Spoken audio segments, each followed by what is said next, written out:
CBS 17 Sports Extra is presented by Honda Dealers of the Carolinas. Welcome to another week of CBS 17's Black and Blue Huddle. Alyssa Ray, Chris Clark, I'm Casley Sims. A lot to get to today. The Panthers are off of what can you say about that loss? Pretty bad loss to the 49ers. They did get stumped. I think we all lose credibility because we all had the Panthers winning. So we take the L on that one. Yeah, we did. Yeah.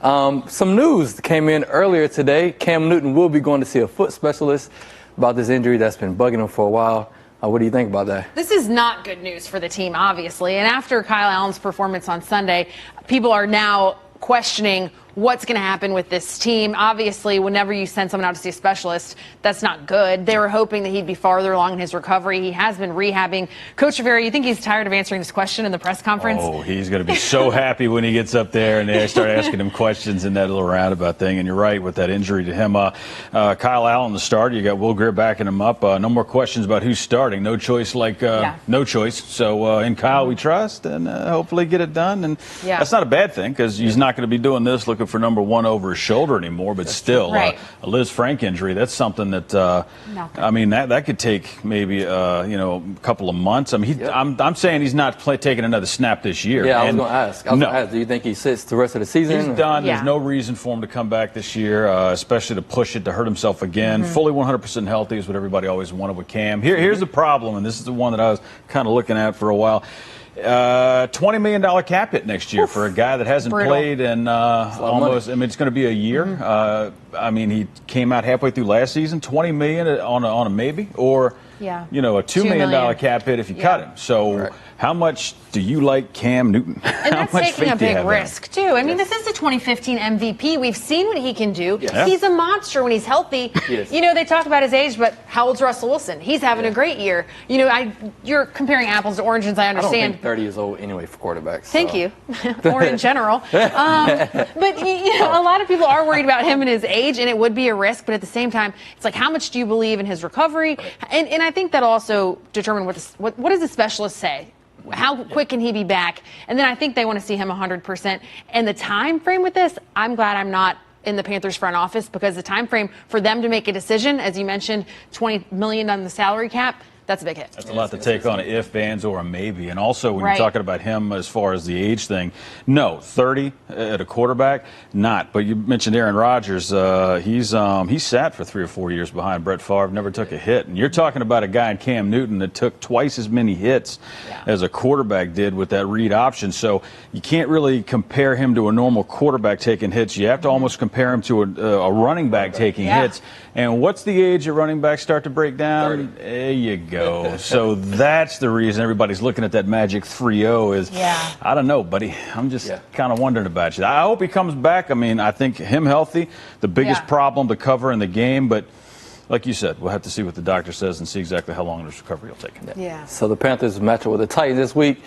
The 49ers, I'm going to go back to them. The 49ers did a bunch of things that the Panthers would like to do. Run the ball effectively, shut teams down with their defense. The Panthers did have a bright spot. Christian McCaffrey did his thing, 130 yards on the ground, scored a touchdown. But this week they get the Titans at home. Did a little research. The Titans are the only team the Panthers have never beat at home.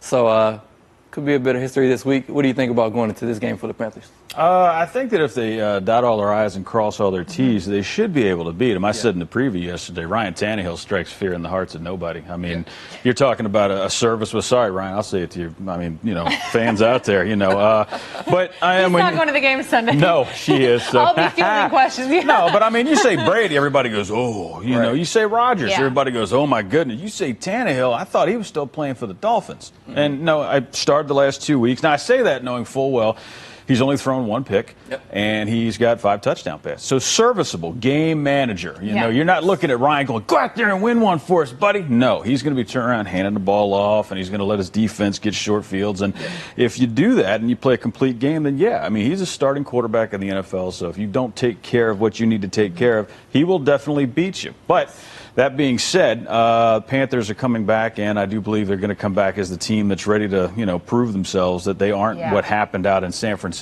And I think that they're going to come out ready to tear somebody's head off. And if we've seen anything in Miami, Tannehill doesn't do well under pressure. Pressure up front, I think you might force him into creating some mistakes. And as you mentioned, Tannehill not really established. I mean, he hasn't really done a whole lot. You know who hasn't either?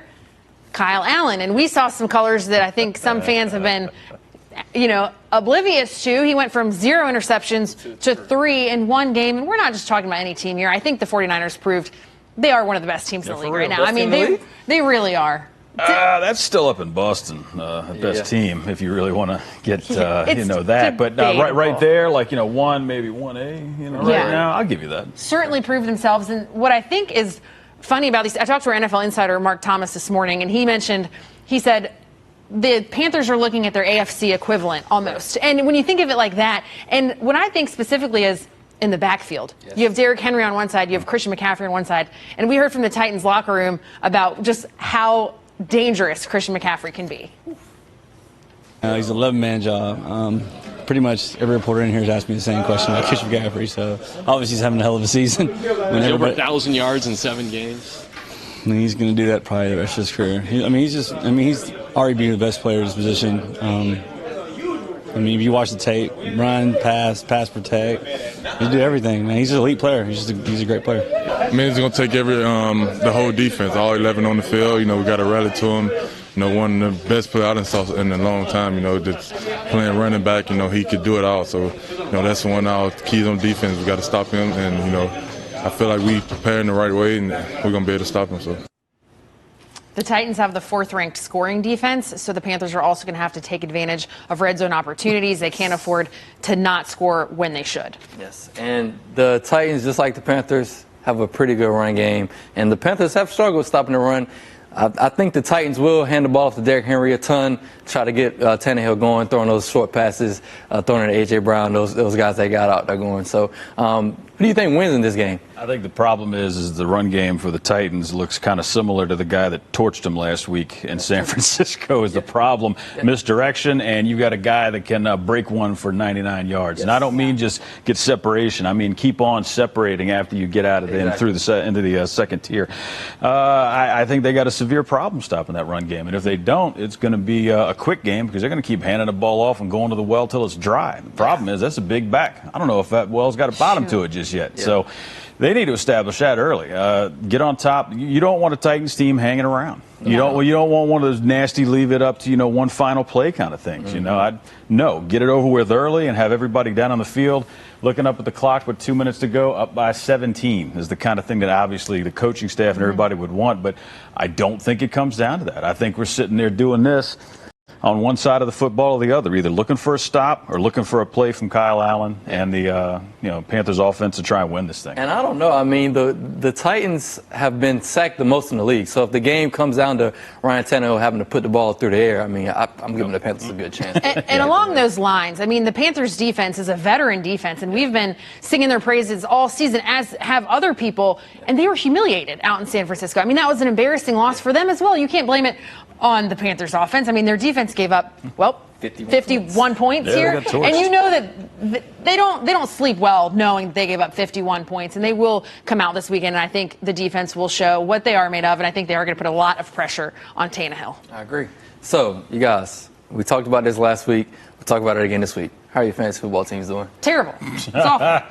I took a flyer on somebody being able to stop Jimmy G, and wow, I told you last week this game would have been one of those games. I think we all torched Jimmy G last week. Yep.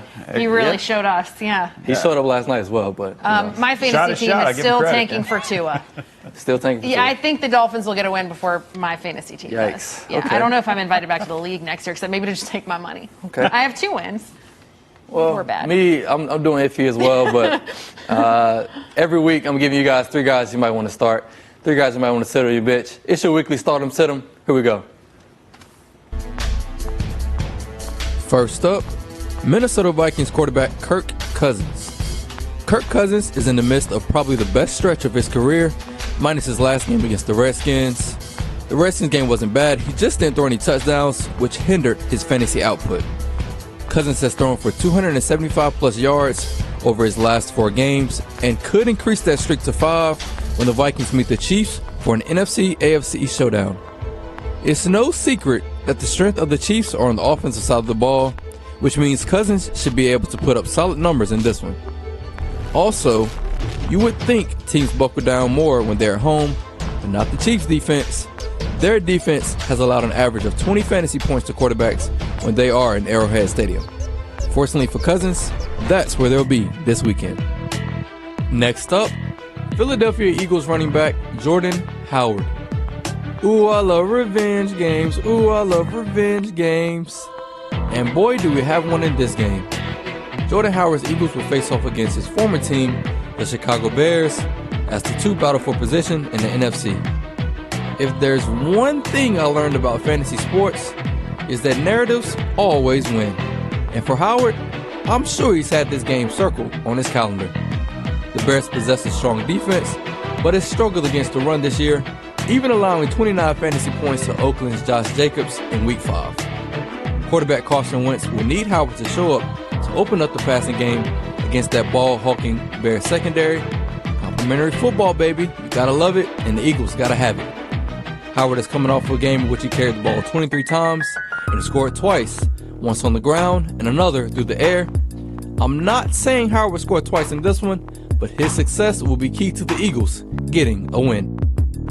Last but certainly not least, Chicago Bears wide receiver Allen Robinson.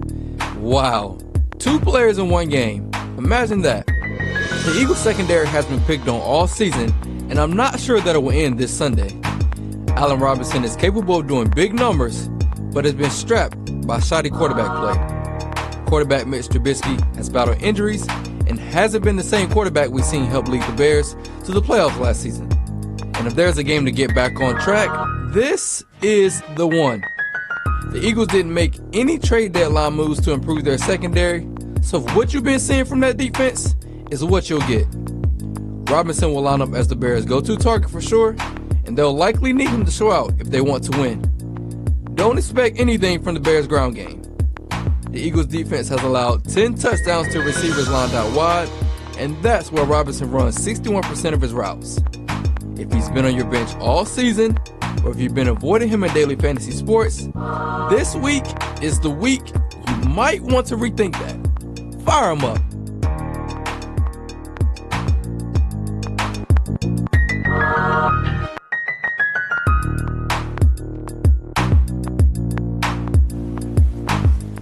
So, like I was just telling Chris, I don't know about one of my picks, Allen Robinson. We're going to need Mitch Trubisky to have a pretty good game for Allen Robinson to have a good game himself. Is it too late for a complete overhaul of my team? I mean, I don't know if I need to just start checking the waivers. I'm terrible. I mean, at this point, the waivers are probably dry anyway. I've been looking and confirmed. Yeah. Okay, so Week 9, Panthers, Titans, final score. What you got? I'll say 2017, give the edge to the Panthers at home, but I think it's going to come down to whoever's got the ball last. Okay. I was going to say 21-7.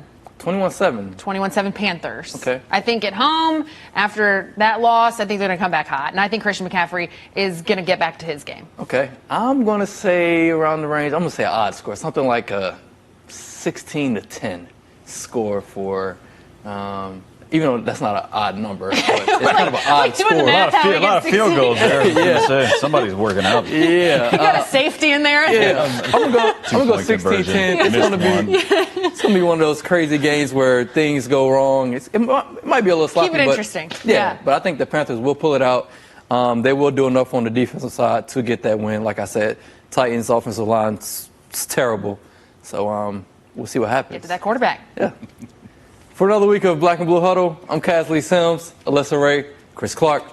See you next week.